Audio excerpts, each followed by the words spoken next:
Guys, welcome back to the channel. It's Grace Miria the RN, currently a registered nurse staying and living in the UK. So guys, if you haven't subscribed, please make sure that you subscribe, hit the notification button so that next time when I upload, you'll be the first one to be notified and you watch my videos. Thank you so much for those who already subscribed. Welcome to the family. And guys, I'm just going to make this video because lots and lots of people have been asking me on the struggles that we face here in the UK. You know that we've only been talking about the good things, about the salary, about the lifestyle, and all the things that are good about the living in overseas. But guys, it's not just some juicy fruit or whatever. It's something that it has both the disadvantages and the advantages. So guys, let's get to the video.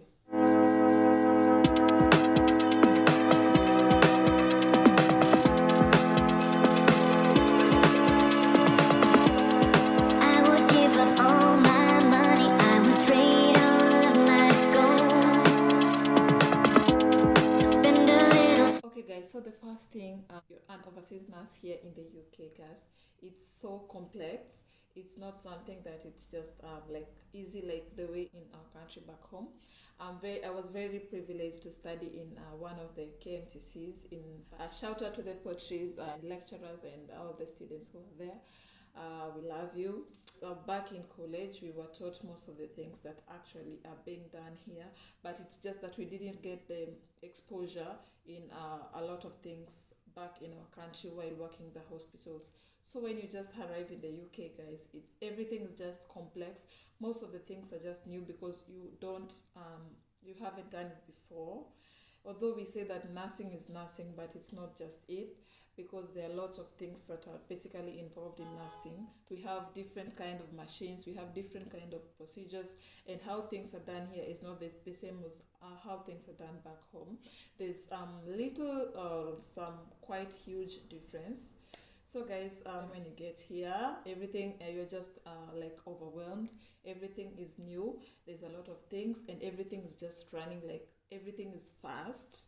So what I would like to tell you is that just take your time and be open to learn, learn to ask questions. If you don't know anything, guys, just ask your seniors. If you don't know how to do a procedure, just ask. You know, guys, that losing your PIN here in the UK or your registration, it's quite easy.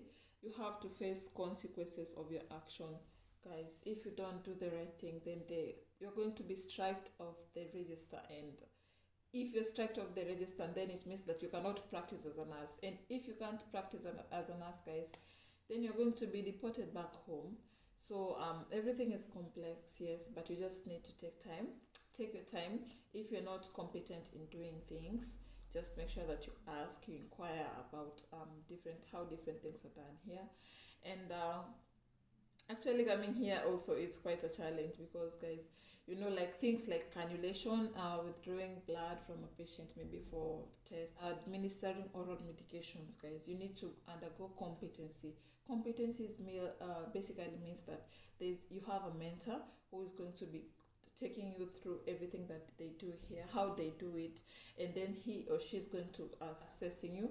Then they're going to sign that you're able to do that. Once you're able to do that is when they're going to sign all your competency, and you can start doing the like administration of medication, cannulation, and all the other stuffs that we do as nurses, like catheterization, NG tube insertion, and all things. You just can't come from your country and start doing all those things without any competency. My friend, you might lose your PIN, and it's so serious. It's so serious, guys. So just be open, learn to learn, be open-minded, because you know, when you come here, just learn to accept your mistakes, because mistakes happen. Just learn to own it.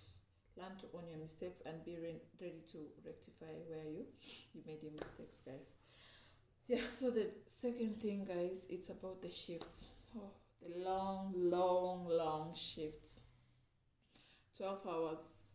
We do long shifts, 8 a.m. to 8 p.m. So it's quite challenging because most of the time you don't get to sit down. You're either with your patient, you're just doing some basic ward rounds and all that. You're either with your doctors just being on the patient bedside doing some nursing bits and all that. This is especially to the nurses who are doing bedside nurses. I'm not sure about the other nurses like the dialysis, like the CCU, the ICU nurses, because I work in endocrine ward. It's endocrine ward and infectious ward, so we have lots and lots. It's basically a medical ward, and you know, a medical ward has lots of things that you need to be doing. So the long shifts is so stressful, and you get to have 1 hour unpaid break, guys. It's not even enough. That 1 hour is not even enough, but that's it. We have to, like, as for now we're already adapting, guys, but it's not easy. So the third thing is about documentation. Oh my god, documentation here is so much. We have lots and lots and lots of documentation, be it like writing physically on the papers, be it like through the system and all that. But here, we document basically everything. Each and every day you need to assess the patient, you need to update how the patient is, each and every hour, each and every minute, oh god, it's so stressful. Documentation here.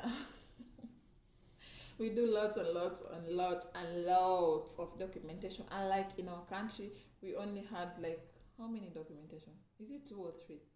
Like the one you just be writing how the patient was during the day, the whole day. You just write, you receive the patient did this and this. You hand it over. Now here, you need to write that. You need to do the care rounds, which are done hourly. You need to do the fluid balances. You need to do the stool chart. You need to do the stool chart, guys. You just need to know the type of the stool, amount. You need to know every single detail about your patient, because when the next of kin calls, you need to be able to update them exactly about how the patient is going on, guys. It's not easy, but what do we say? We have to know how we are going to maneuver through it, guys. So basically, the fourth thing is about just the general lifestyle and housing here. It's so much. It's so expensive. It's so expensive, guys. But this is it will only depend on where you are. If you live closer to the town center, like where I am, I'm in Essex County, and it's only 2 hours, let's say, from London, so it's not quite far, as you can see the distance. So here in the UK, the closer you are to London, then the higher you're going to be paying your rent, the higher the expenses of everything. But the far you are from London, then everything is a little bit cheaper. So 2 hours is not quite a long distance. So housing where I am, it's it's so expensive. Buying all this African food, because guys, oh my god, trying to adapt eating this kind of food, whichever British people eat, it's not quite easy, because it's something that I wasn't raised to eat. Even my kid is literally struggling. So you just have to buy your African meal food, and it's not cheap. It's so expensive. Why I was telling you, if you're coming in from your country, from Kenya, from Nigeria, from wherever you are, from India, wherever, just make sure that food is one of the things that you think first before you think of any other thing. Come with food, come with lots and lots and lots of food. But come with the quantity that you make sure that it won't spoil, because you don't want to waste any of that, guys. So that's basically it. Everything is so expensive. That's why we need to do lots of bank shifts. You need to hustle here and there so that we can able to make our ends meet, guys. It's not easy. We are really struggling. And those people back home, of course, they know that you're working in UK, you're already rich. Even I just remember the first week I had just landed in the UK, guys. I'm still in quarantine, but people are starting, like, someone is already requesting for a loan, guys. Is that even realistic? Surely. Who does that? I've just come in. I'm still in quarantine. I haven't even gone outside. I don't know how outside look, because when you came in, I told you I had to quarantine for 10 days because I had not received my vaccine. I was not fully vaccinated. I only got one vaccine. So I had to quarantine for 10 days. So the first week, I just arrived and someone is already asking for money, guys. It's not easy. We are really struggling, guys. And if we ask for help, please, please, guys, try to understand that it's not easy staying in a different country, guys. Yeah, a country that you don't have any relative, it's only you, and especially if you're single, then it's going to be so difficult. Then this leads me to the next point. My fifth point is that actually here nobody cares about you. Nobody cares whether you sleep hungry, whether you do what, whether actually no one cares so long as you don't disturb your neighbors. You do what's right. Actually, no one cares. No one cares about you. So this is one of the things that makes most of the people here actually go into depression because it's not easy. Even when you just look outside, you find like there's no one on the road. It's just cars parked outside, and people are either in their houses or they're at work, and you're just there, just alone. There's no time for mingling like back home. Maybe you're staying in a plot or apartment or wherever, or in your village. You know basically everyone, and there's no time for getting bored. If you're bored, then you can go to your neighbor, you start chatting. You can ask your neighbor to maybe to escort you somewhere, doing sort of things. But here, no one minds about your business. You do whatever you think you can do. No one will care. So if you're single, if you come here and you're single, guys, then you're going to have a hard time. I won't lie to you guys because it's serious. You're going to have a hard time finding your partner, guys. I wouldn't say that you should hurry up and get married if you're not ready before you come in. No, I'm just trying to tell you the reality in here. It's not easy. It's not like back home where you as a lady, you'll be passing, then a man or any person who likes you will admire you and call you some sort of names, will be whispering and doing some all sorts of things. Here there's nothing like that. Everyone minds his or her own business. So there's, unless if you go to these social events and all that, is where maybe you can find, maybe, but not that you're going to find someone, because even when you go there, you find that most of the people there already have their families, they have their children, they have their wives and husbands. So it's just you and you and you alone. Luckily, I'm not single. So this is just something that some of my friends tell me, that it's not easy, because I have some of my workmates who have been here for quite some time. They are trying to settle down, but it's not quite easy. They haven't gotten anyone yet, and they've just been here for almost 3 years. So they're just there. That's when now depression kicks in and all that. So there's no time for people to interact and do that.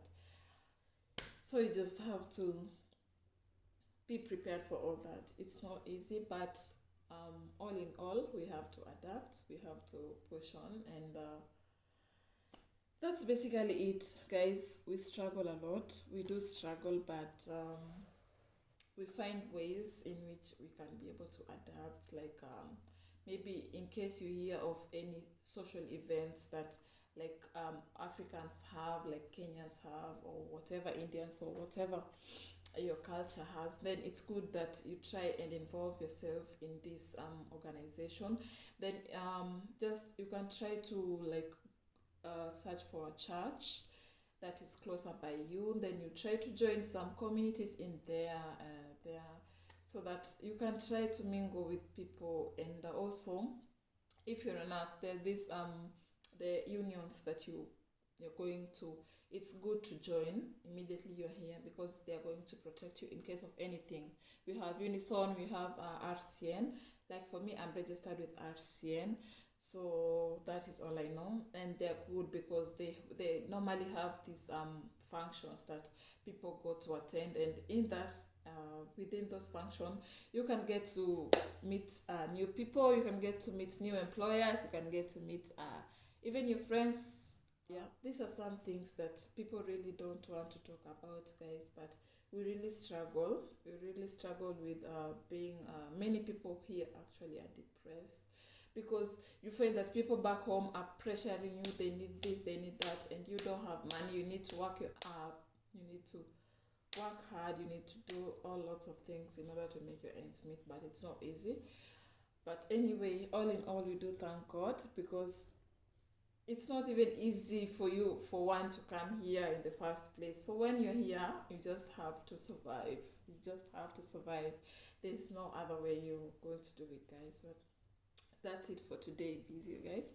So if you haven't subscribed, please make sure that you subscribe to my YouTube channel so that next time when I upload, you get to find out what I've uploaded, because I'll be uploading frequently. These are just some of the questions that people are asking, is what I will be trying to answer in my next few videos, guys.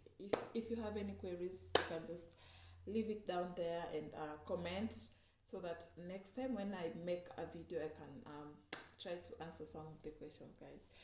So that's all for now. It's a goodbye for now.